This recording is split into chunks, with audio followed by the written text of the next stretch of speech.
Welcome to On the Ballot with Ballotpedia, where we take a closer look at the top political stories of the day. Ballotpedia connects people to politics by providing neutral, nonpartisan, and reliable information on our government, how it works, and where it's headed. I'm Editor-in-Chief Jeff Palais, filling in for our usual host, Victoria Rose. Today, we're joined by Elizabeth Dole, who's the director of the Braver Politics program with Braver Angels. Their organization takes on political polarization head-on through grassroots outreach, activism, and workshops to help build respect, conversation, and collaboration across the political aisle. Elizabeth spent a handful of years volunteering with Braver Angels before joining their team full-time a little over a year ago. She first got involved in politics, interning on a congressional campaign as a teenager, and has spent the years since consulting for and working on many state and local campaigns. Elizabeth, thanks for coming on the show.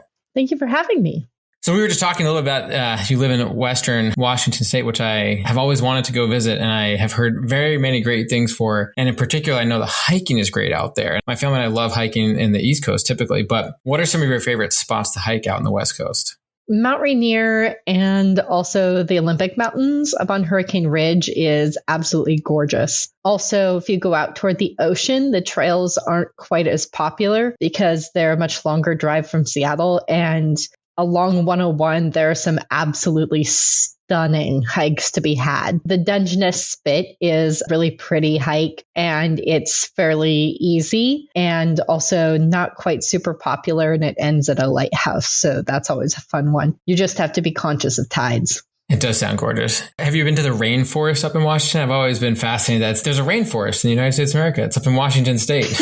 Yeah, and it's about an hour and a half drive from me. So I go out there with some regularity. Actually, it's kind of near both Hurricane Ridge and the Dungeness Spit hike that I just talked about. The Hoh Rainforest is what it's called. It's absolutely gorgeous, and it's kind of tucked inside a typical mountain national forest. And so it's a very interesting feature of Washington state geography and also kind of national geography. Very cool. Well, the theme of our conversation today, I think, is really going to center around something very near and dear to Ballotpedia's heart as well, which is creating a product that successfully engages political consumers of all ideologies. One of the reasons why I've loved following Braver Angels' journey over the years is because it really does closely parallel what we do here at Ballotpedia. So we help connect people to politics and produce neutral material that can be digested and trusted by readers from all sides of the political spectrum. I think that there's a lot of similarity in that experience over at Braver Angels. So I'm curious what you think of that and how you all work to stay true to that goal.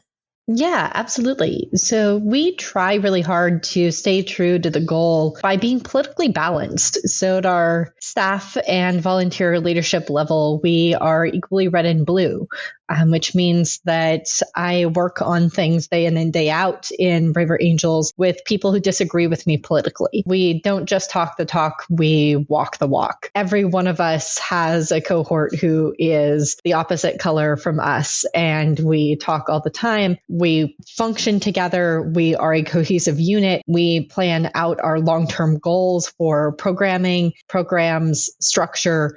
All of that happens together. And also, we work really hard to build consensus within Braver Angels. We don't do stuff typically just on a 50+1 majority.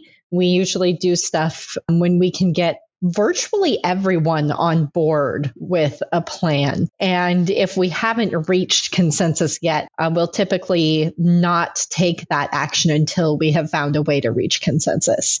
That's such a fascinating approach to take there. We find that when we work specifically on producing articles, let's say, we want all of our readers, regardless of where they stand on ideology, to read the article and to trust it, which I think we find is a really challenging and exciting thing to do and to tackle. But there really aren't a lot of organizations out there that do that, especially as the political climate and political landscape has grown kind of more fractured and more divided, where there's more and more political content really targeted toward one side or the other. What are some other tactics or experiences you've had over Braver Angels where you've seen things work differently, or things that you like and appreciate about how your organization approaches it? I love that we are always engaging in good faith with each other. My experience with my colleagues at Braver Angels has been second to none, any job that I've ever had. We're constantly thinking about whether a particular approach or something that we've written or something that we've published or something we're thinking about writing is appropriately politically balanced. We're thinking about the way that it communicates particular ideas to reds, the way that it communicates particular ideas to blues. We're thinking about the phrasing inherent in that and whether a particular word or a particular phrase sounds more red or blue. And we're constantly running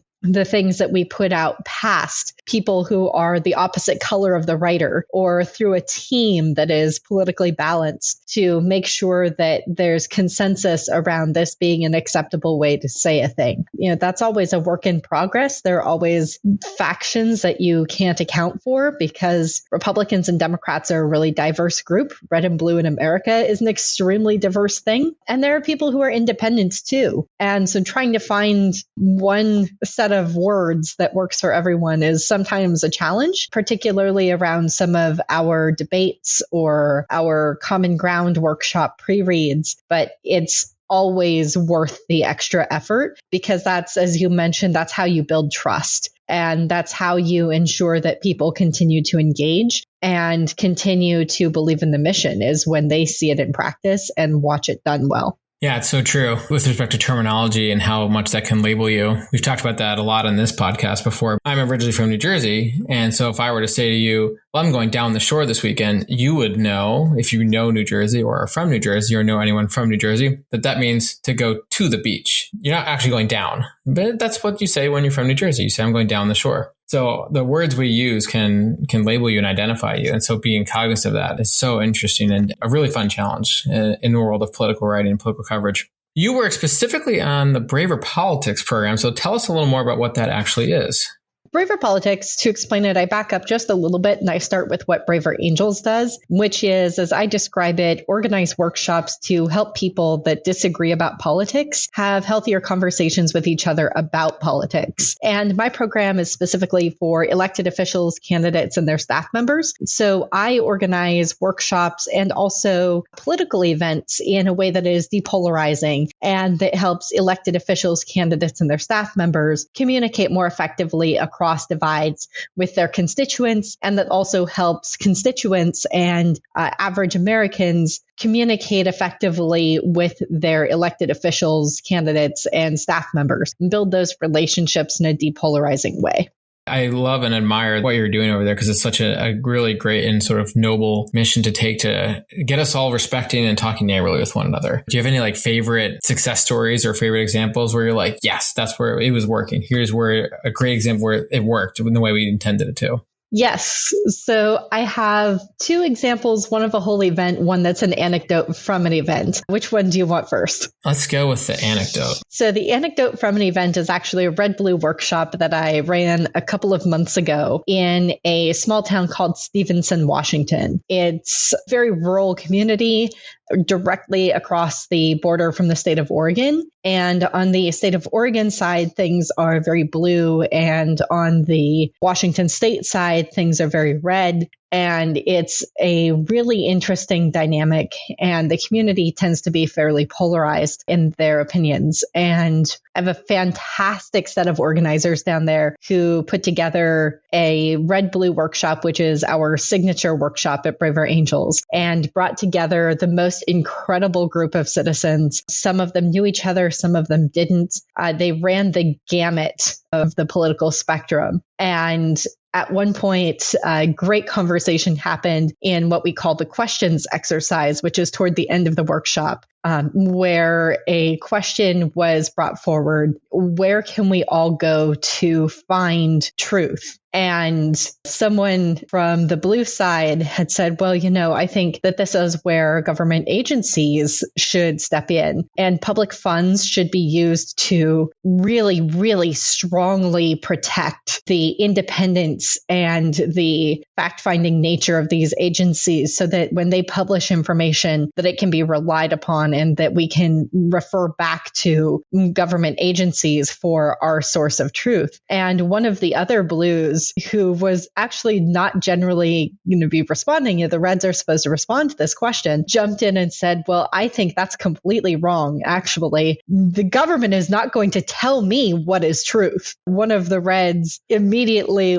ripped her name tag in half. We give participants red name tags and blue name tags, and she ripped her name tag in half and handed the bottom half of her name tag to this woman who was blue and had said, here, you're an honorary red now. And the other two reds started laughing. It was just this really great moment of coming together. The blue took the red half of the name tag and stuck it over the bottom half of her name tag. And then the rest of the workshop, she was an honorary red because of this one comment. There's an old Heineken commercial, I think, that kind of spoke to some of this about getting people who disagree to talk together. So what are some of the challenges that you face when trying to encourage this kind of collaboration and dialogue?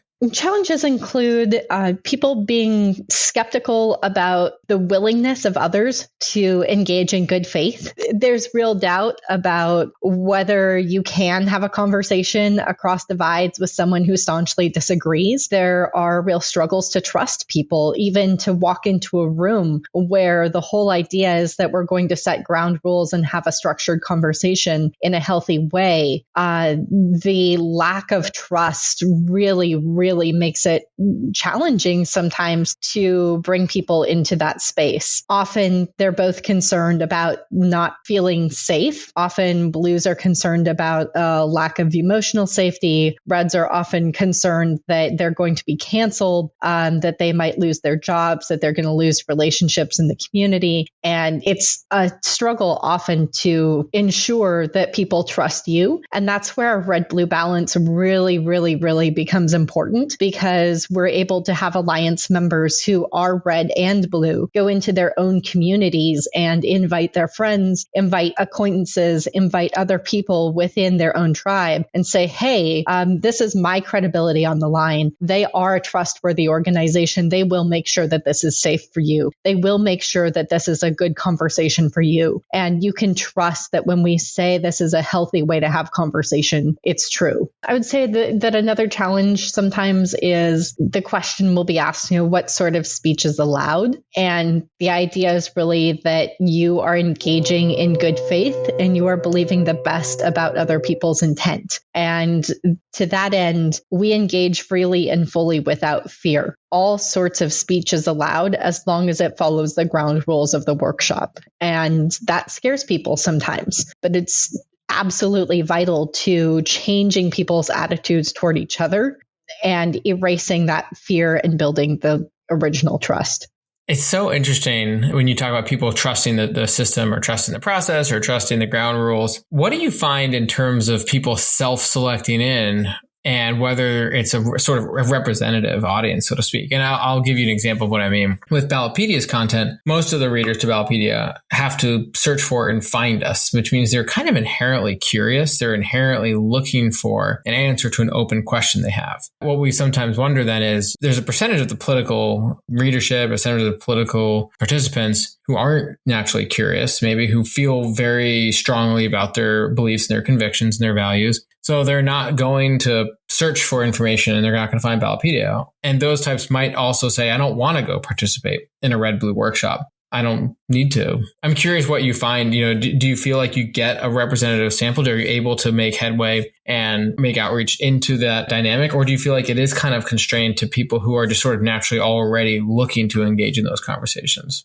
No, I think often more people want to talk than we give credit to. Reds want their views heard in blue areas. Blues want their views heard in red areas. And everyone wants to have a rational conversation for the most part. There are a few people who don't. We're not trying to change everyone. We're trying to change a critical mass of people. We're trying to make the social norm of the country that you engage in these conversations in a nuanced way, so that the expectation is that you will be a responsible and thoughtfully engaged citizen in the civic process, rather than promoting polarization, rancor, and stereotypes about people who disagree. And some people are going to believe that that is the wrong approach, and we're not going to change their minds. But most people, once they see that it's possible, they are really, really excited because they believe that it's necessary and they want that and they desire it. They just thought that it was impossible in today's society. So we're able to really leverage a bunch of different thoughts. One of the things that I use in my region is, a drive toward innovation. I live in a really techie area and people want to see growth and want to see innovation. And I just remind them that if you exclude perspectives that you disagree with, you make people afraid to innovate. Unless you're willing to engage other perspectives freely and fully without fear, unless you're willing to say that no one is not worth talking to, you will never hear those really innovative ideas and advance the best policy that exists because they will self-censor out of fear. Most people, blue, red, green, yellow, pick your color or team, they just want to put their kids to bed at night and go enjoy their time, regardless where you stand on the spectrum. If you use that mindset to politics, then people are not so dissimilar necessarily all the time. Yeah, this is something that we talk about a lot is, everyone wants better for the next generation. Everyone cares about a quality education for their kids. Everyone wants good jobs for people in society. Everyone wants a safe community. The questions are, how do we get there? And if you recognize that we share a lot of the same values and we share a lot of the same concerns, it makes it a lot easier to have healthy policy disagreements. What are some patterns that you find with the participants in the program? So is there anything you've learned in particular about the people who participate? What do you mean by patterns? Patterns with the kind of individuals who come to the programs or the themes that come up in the programs, regardless of state that they're in, regardless of rural versus suburban. Been doing the program for a long enough time now where you might go, we see this commonly throughout the locations that we go through. So major theme is always finding more common ground than was expected. People come in very skeptical about the potential of actually agreeing with people who are on the opposite side of the political spectrum. And we do get, as I mentioned, the full spectrum. Go back to the Red Blue workshop I ran very recently. We had the vice chair of the county Democrats, who is a trans woman, and we had Joe Kent, who was the very far-right Republican candidate for Congress in Washington's 3rd Congressional District. And so you really had kind of both ends of the red-blue spectrum there coming together. You had blue woman who said, I think during 2020, I was so far blue that I went back around and became red in some sense. And simultaneously, you had red saying, I think I was so far red that I went back around and became blue on some topic. And so you start to see common themes of that. You see nuance pulled out in our fishbowl exercises of places where people have concerns about issues within their own party or attitudes within their own party that you don't necessarily always expect and that you wouldn't see brought up in the media because obviously it's an intent to minimize people's concerns with their own side and kind of enforce a perception of unanimity, even though that unanimity really doesn't exist when you break down to the individual level. So I want to ask another question about your program, which is politics is not always binary. It's not always blue and red. And I suspect, you kind of alluded to this earlier, that it's been getting even more multifaceted, you might say, than it used to be. How do you tackle that? How do you encounter situations where maybe someone comes in and says, I don't like that. Why isn't there a team light red? Or why isn't there a team dark blue? Or why isn't there a team green? Like, how do you approach that with the participants that you have in the program? I always just explain that what we're looking for is a lean one way or the other. I am not looking to assign them any sort of stereotype. I'm asking them to self-identify. Do they usually lean one direction or the other direction? And it doesn't have to be red blue if they don't want to think in that spectrum. If they would prefer to think of it as right left, I'm happy to hear that from them and sort them accordingly. A label is only as useful as you make it. And so for us, it's a functional way of saying, hey, these are people that you would typically think of as on this side. These are people who typically identify on this side, and look at all of the nuance that exists within those two perspectives. You think there's a party line because you imagine that everyone falls within, a dark red or a dark blue. But the reality is that there is no dark red, light blue, dark blue. There is just a spectrum, and everyone falls somewhere on that spectrum. And some people cross the spectrum in a variety of ways, and they still consider themselves often leaning on one side or the other side. And when you hear someone say, oh, well, I lean red, but I also think these things that are blue, or vice versa, I lean blue, but I also have these tendencies that are red, you really get to understand that in a personal way. So Braver Angels is a pretty volunteer-led organization. How do your volunteers participate in the program? Yeah, we have alliances, which are our volunteer groups spread across the country. I think that we have 94 alliances spread across almost every state at this point. So we have a huge number of volunteers, around 12,000 last time I checked. And we organize events a little bit of everywhere. So people can get involved by going to our website and looking up their local alliance and contacting what we call the state coordinator or the co-chair of their local alliance.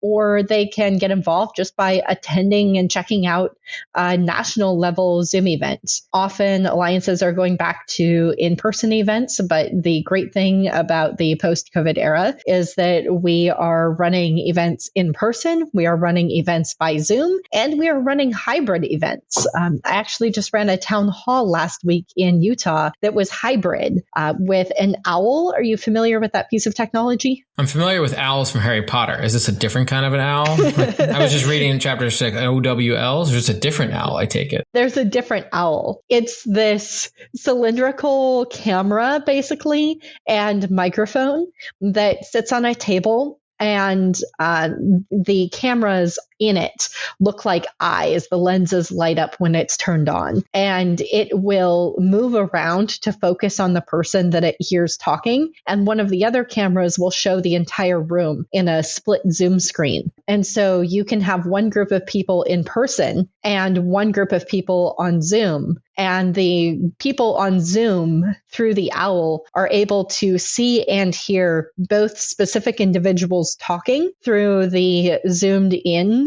lens of the owl, and see the whole group of people present in the room and hear them through the split screen sharing that. Technology is amazing. What it can do. That's a very interesting approach to take with your volunteers. 12,000 volunteers, that's amazing. And you have a very big event coming up, I think, in July as well. Do you want to tell our listeners about that in Gettysburg?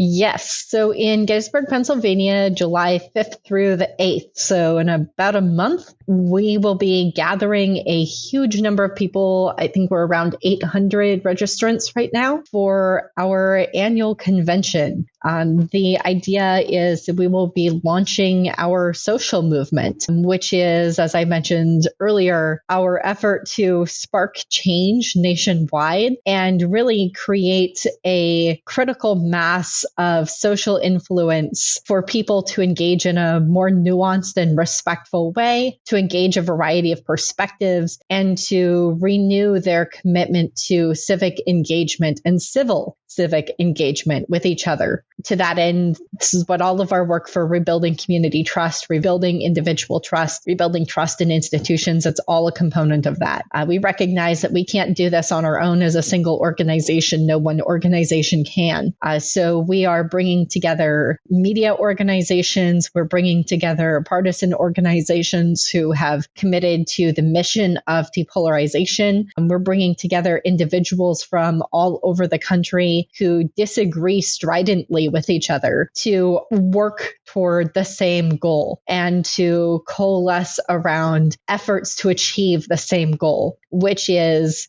healthy conflict, finding common ground where we can, disagreeing respectfully where you can't, and a renewed commitment to caring for each other, civic renewal of mutual understanding and respect across divides of all kinds. That sounds like an amazing event. I'm really excited. I've never been to Pennsylvania before, so it will be another state to check off my list. Well, great. Well, thank you so much, Elizabeth, for joining us again. And for our listeners, you can check out Braver Angel's work and learn more about some of what we chatted about by checking out the links in our show notes. Make sure you subscribe to On the Ballot wherever you listen to podcasts. I'm Jeff Paulet. Thanks for listening.